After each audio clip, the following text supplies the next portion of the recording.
안녕하세요. 절대값TV의 명품 PD 한 PD입니다. 자, 요즘 최근에 부동산 시장이 좀 거래량이 늘어나면서 상승이 확실해 보인다. 뭐 그런 그 기사들이 나오고 또 뭐 유튜브들 그 소위 전문가라고 보긴 그렇죠. 뭐 전문가 부동산 전문가들이라는 게 사실 뭐 공증된 게 없잖아요. 그죠? 유튜브에서 뭐 나와가지고 강의만 하면 전문가라고 떠드니까. 어쨌든 유튜브에서 나오는 그 부동산 그 투기꾼들이죠. 투기꾼들이 뭐 연일 막 그 시장 돌았다. 그죠? 뭐 지금 당장 매수해야 된다. 막 그렇게 이야기를 하고 그런 사람이 있는가 하면 또 열에 한 둘 정도는 또 좀 진중한 또 전문가들이 있어요. 그런 사람들은 뭐 시장이 마지막 그 상승의 끝자락, 그죠? 또 그렇게 보시는 분도 있어요. 그러니까 시장은 알 수가 없는 거예요. 그죠? 시장은 알 수가 없는데 이게 상승이 다시 그러니까 전 상승이 끝나고 하락이 끝나고 다시 새로운 상승이 나오면 크게 나오는 거잖아요. 근데 그런 상승이 이냐 아니냐는 지금 갑론을박하고 있는 거예요. 지금 여러분들 그걸 아셔야 돼. 그걸 분명히 아셔야 돼. 또 전과 같은 상승이 나올 것이냐, 그죠? 예를 들어 지금 가격이 그 송파의 아파트 가격 뭐 지금 한 25억까지 올라왔으니까 그 27억 갔던 게 지금 한 19억, 뭐 18억, 뭐 거기까지 떨어졌다가 다시 25억 전고점에 온 거잖아요. 그런데 여기서 다시 돌파하면 뭐 35억, 그죠? 35억은 좀 너무했다. 그죠? 33억, 그죠? 33억, 뭐, 그렇게 갈 수 있을 것이다. 라는 얘기잖아요. 새로운 상승이 나오면, 이제, 그렇지 않고, 다시 또 싼 고점에서 떨어질 수 있을 것이다. 지금 갑론을 박은 거예요, 여러분들. 이게 두 가지, 어떤 방향을 열어놓고, 대처를 하셔야 돼요. 매수를 하던, 매도를 하던, 그죠? 어떻게 보면, 지금 매도하는 사람이 잘하는 것일 수도 있고, 어떻게 보면 지금 매수하시는 분이 잘할 수도 있어요. 그러나 저도 사실 잘 모르겠어요. 이게 다시 또 다른 상승이 되는 건지 아닌 건지 잘 모르겠어요.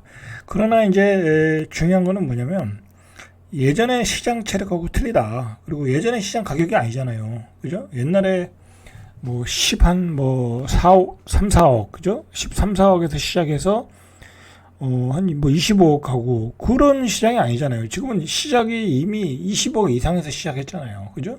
21억, 22억에서 시작했던 거잖아요. 그죠? 바닥이 뭐 아주 뭐 19억, 20억 바닥은 뭐 그런 건 몇 개 찍지도 않았으니까 그냥 거래가 된 바닥은 21억 정도야. 21억에서 지금 25억이 올라온 거잖아요. 그러면 한 3억에서 4억이 올라온 거라고 이미. 그죠? 높은 가격 자체에서 상승을 한 거란 말이야. 그런데다가 금리도 우리 몇 년 전에 초저금리 시대도 아니야. 그래요. 초저금리 시대도 아니고 그리고 가수요가 지금 시장에 들어와서 시장을 움직이는 시장도 아니야.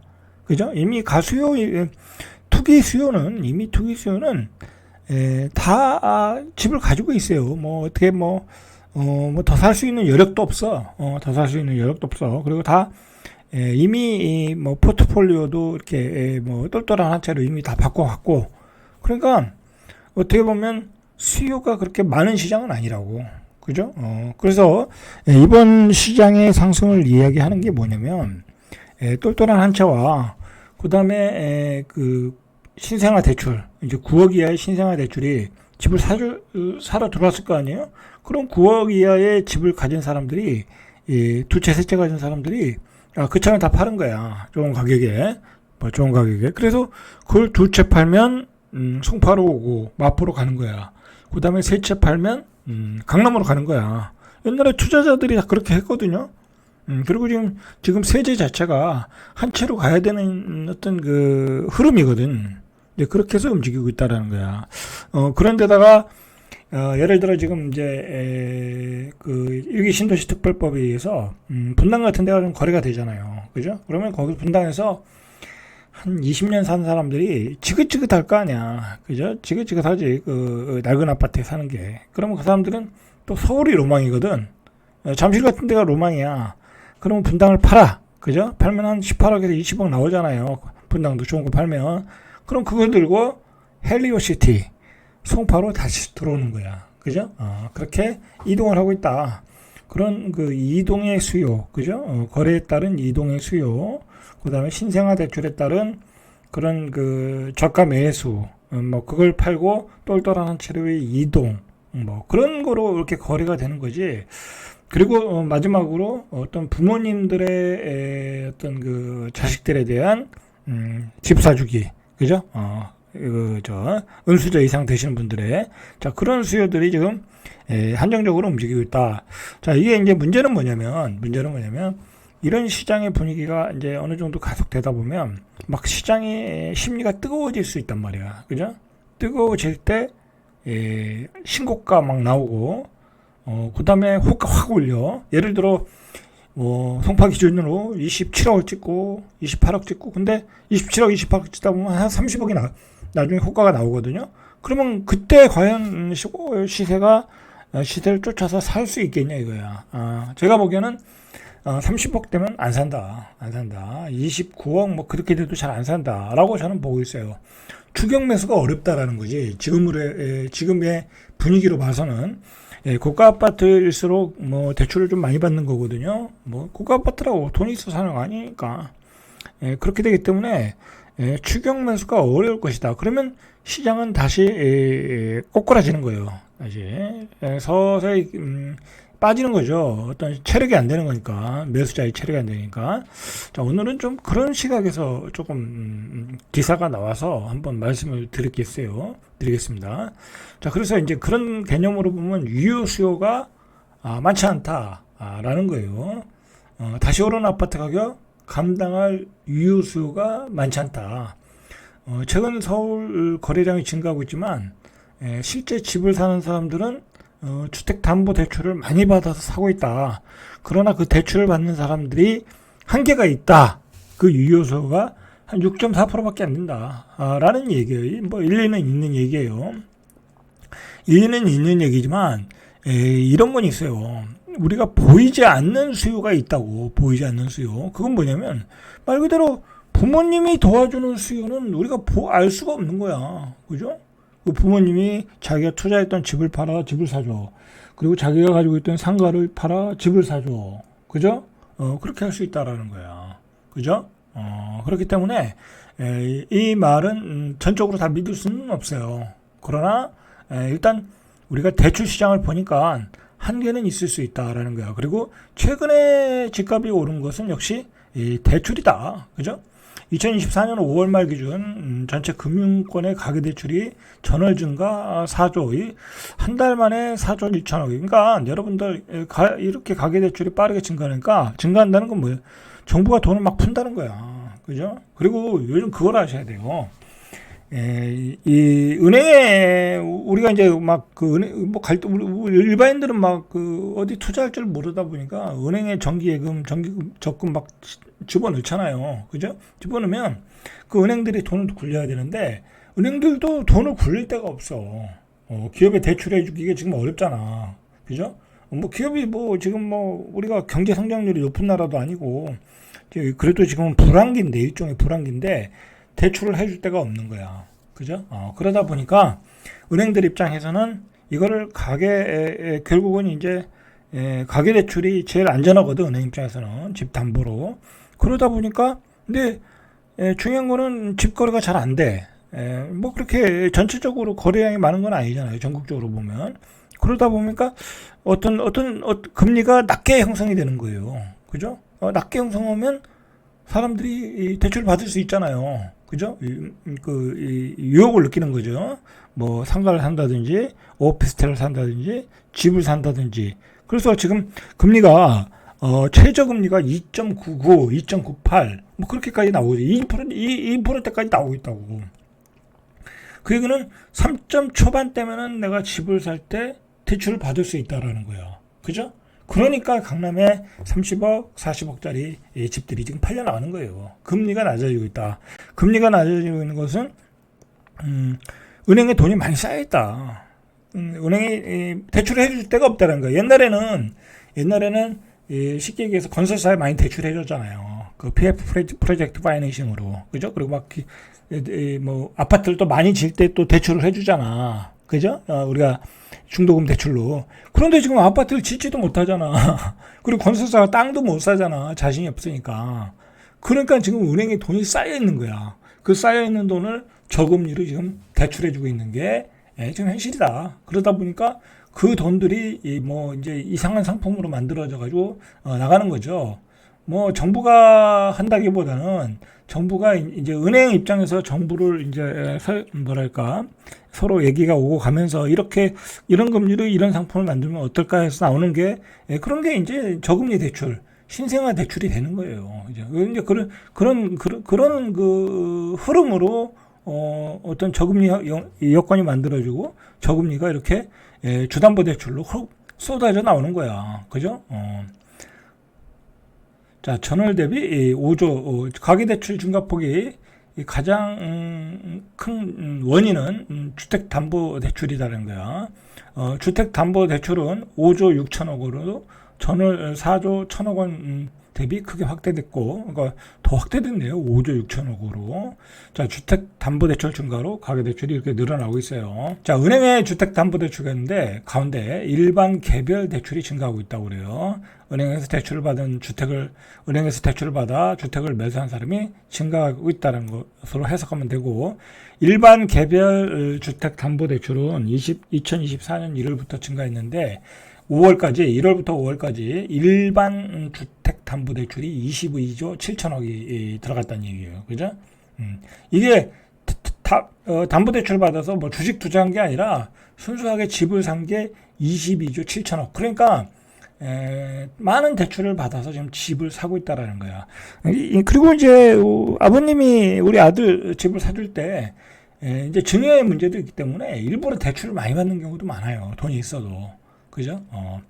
2023년 한 해 동안 늘어난 22조 원을 이미 초월했다. 그러니까 지금 5월까지니까 이거 올해 몇 조, 뭐 40조, 잘못하면은 한 50조까지 늘어나겠죠. 작년에 22조였는데 주택담보대출로 나간 게 올해는 50조 이상 될 가능성이 있다라는 거야. 그 얘기 하는 거예요, 지금. 그래서 대출이 증가하니까 주택 거래량이 늘어났고, 그 주택 거래량은 서울 중심으로 늘어난 거예요. 그죠? 누가 지금 지방 가서 고분양가에 집 못 사요. 그죠? 못 사다 보니까 서울 중심으로 일어났고, 서울도 신축급 아파트, 똘똘한 한 채 역세권의 신축급 아파트, 뭐 그런 쪽으로 이 수요가 몰렸다라는 거죠. 지금 매수 주체가 30대거든요. 근데 그런 사람들이 새 아파트 위주로 사고 있는 거예요. 자, 이렇게 실수요가 지속적으로 증가하기 위해서는 대출이 지속적으로 증가하거나 시장의 유효수, 즉 아파트를 살 수 있는 능력을 가진 수요가 많아야 한다. 뭐 당연한 얘기죠. 그러나 이제 앞으로 이 총부채 원리금 상환 비율 DSR 규제가 강화되죠. 이제 9월 달에 대출 한도가 낮아진다는 얘기죠. 그러니까 유효 수요가 꺾일 것이다. 그것도 뭐 일리가 있는 얘기예요. 근데 이것도 몰라. 정부가 또 어떻게 대처를 할지. 그죠? 지금 정부는 무조건 집값을 상향시키는데 초점을 맞추고 있어요. 그냥 방관하는 거야. 시장의 원칙에 따라, 원리에 따라 그냥 가도록. 그러면서 계속해서 군부를 떼어주는 거야. 그래야 지금 죽어가는 건설사들을 살릴 수 있으니까. 자, 그런데 어쨌든 지금 나온 얘기는 유효수가 부족하다. 서울 주택 구입 물량 지수를 보면 2023년 기준 6.4%, 유효수요가 6.4%, 서울 전체 주택 중에서 중간소득 가구가 자기 자본과 대출을 통해 구입할 수 있는 주택이 6.4%에 불과하다. 뭐 이게 어떻게 나오는지는 저도 잘 모르겠는데 어쨌든 6.4%에 불과하다라는 거예요. 이제 뭐 그렇게 수요가 많지 않다. 주택 가격이 소득보다 빠르게 상승하면서 현재 가격을 감당할 수 있는 유효 수요가 부족하다. 일시적인 대출 증가로 실수요가 증가할 수 있으나 지금 이제 일시적인 대출 증가잖아요. 근데 대출 증가하는 것도 한계가 있을 것이다 라는 거예요. 왜냐하면 소득이 한계가 있잖아. 그죠? 소득이. 예? 내가 이자를 낼 만큼만 대출을 받는 거잖아요. 그런 점에서 유효 수요를 감안할 때 현재 상황이 지속될 가능성은 낮다. 자, 이것과 이제 이게 서울 주택 구입 물량 지수예요. 그래서 이제 이렇게 6.4%가 나왔다라는 이야기예요. 어쨌든 지금은요, 예전에 3억짜리가 9억 되던 폭등시장, 그죠? 지난번 상승시장이 그랬잖아요. 3억짜리가 9억까지 갔어요. 그죠? 2배, 3배 올랐어요. 그러나 지금은 빠진 서울 아파트 같은 경우에 회복을 90% 이상 했어. 그럼 여기서 50% 이상 어떻게 상승을 하느냐라는 문제는 뭐랄까요? 여러 가지 조건이 갖춰져야 돼요. 매수세가 강해져야 되는데, 그거는 딱 한 가지밖에 없어요. 딱 한 가지. 뭐 이게 방법이 없는 건 아니야. 서울 아파트가 여기서 뭐 급등을 하려면, 예를 들어 강남이 지금 뭐 40억에서 뭐 50억 간다, 그죠? 송파가 25억에서 한 33억 간다. 곧 마포가 18억에서 한 20억 간다. 그러려고 하면 말 그대로 지방에 있는 돈들이 다 올라오면 돼. 그죠? 무조건 막 그냥 나는 서울에 살아야 된다. 앞으로 뭐 지방은 이거는 뭐 2030년 기점으로 부산도 소멸한다. 그죠? 그런 생각 때문에 뭐 부산 집도 팔고 그 대구 집도 팔고, 그죠? 그런 위기감을 느껴가지고 수요들이 이 서울 시장으로 막 몰려오면 되는 거야. 근데 그렇게 안 되라는 또 법은 없어. 자, 그래서 지금은요, 이렇게 두 방향으로 다 열어놔야 돼. 두 방향으로. 전 고점에 가서 거래가 많이 되면 이제 올라가는 거지만, 맞고 떨어지든지, 그 전고점을 막 소화를 하는가, 물량을 막, 그 지방에서 있는 돈들이 올라오고, 그 다음에 뭐 나머지 주택 다 팔아가지고 그냥 똘똘한 채로 가고, 그러면 올라올 수 있어. 그죠? 근데 이제 상승론자 그런 사람들이 얘기하는 건 뭐냐면 이거야. 그래서 강남의 아파트, 성파의 아파트가 급등을 하면 나머지 아파트들도 갭을 줄이지 않겠냐라는 거야. 근데 그 말은 맞지 않는 거예요. 그 말은. 왜냐하면 그 밑에 아파트를 살 수 있는 어떤 대출을 받아 살 수 있는 실제 수요가 약할 수밖에 없죠. 그죠? 뭐 8억짜리, 9억짜리 집을 사는 사람이 30억짜리 집을 사는 사람하고 소득이 똑같지는 않잖아요. 소득이 다르잖아.